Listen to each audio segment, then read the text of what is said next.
Welcome back to my channel. स्वागत कर मधु family blogs को। देखते आमर चुटकी दुई जन आने आज सेमती बिक्री होनी घरे बनवा केमती प्रोसेस बनाऊँ चलते देखिए। पूरा वीडियो देखो, वीडियो भल लगे लाइक शेयर सब्सक्राइब करूँ। चैनल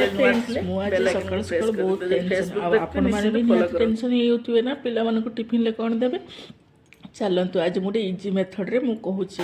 देखो मु सेम इक्वल नहीं मोर मुग डाली और बासमती राइस आपड़ जेकोसी अरुआ चाउल नहीं पारे।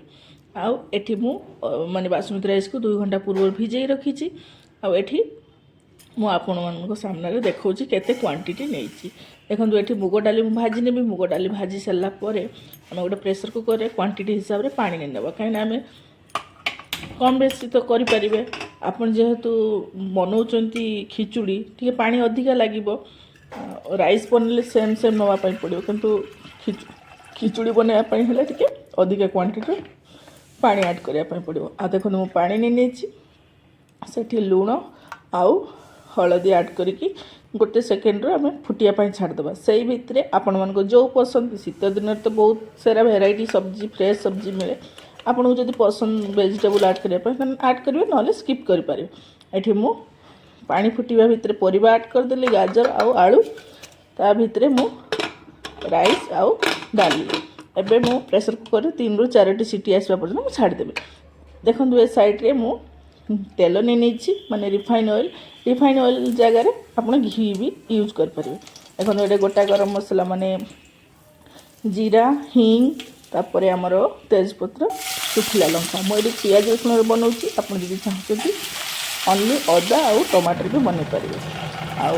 आटा भी माने पिला मानक भी आप बन खावाई इजी फटाफट बन पारे आ हेल्दी फुड भी।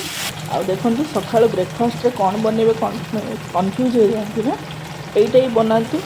मो रेसिपीटा निश्चिंत देखु निश्चिंत जानीपर आज रेसिपीटा केमती हो। मु तो बन मो पिला मानक टिफिन देली मुझे भी ब्रेकफास्ट कली मो फैमिली मेम्बर समस्त खाइले बहुत टेस्टी होता। आपण मैंने निश्चित बन खातु मत कमेंट जनातु। देखु केमी नुआ नुआ ब्लॉग आसापी आपण मैंने निश्चित बेल आइकन को प्रेस करके सब्सक्राइब कर दिंतु। देखो ये लास्ट मुझे ड्राई फ्रूट्स ऐड कर दी कहीं पिला देखिले आगे खायापी बहुत इच्छा हो। आठी कोकोनट नहीं आउ काजू नहीं घी टे भाजिके ऊपर देदेले स्मेलटा ही बहुत सुंदर लगे खायापी भी बहुत टेस्टी हुए। आपण मैंने बनातु मो सहित सेयार करूँ। देखु आज रेसिपीटा केमती लगुच। बाय बाय लव यू जय जगन्नाथ। खाइबा टाइम रे टिके खिचुड़ी ता सहित टिके दही सलाड टिके पापड़ पिकल ले खाइबा।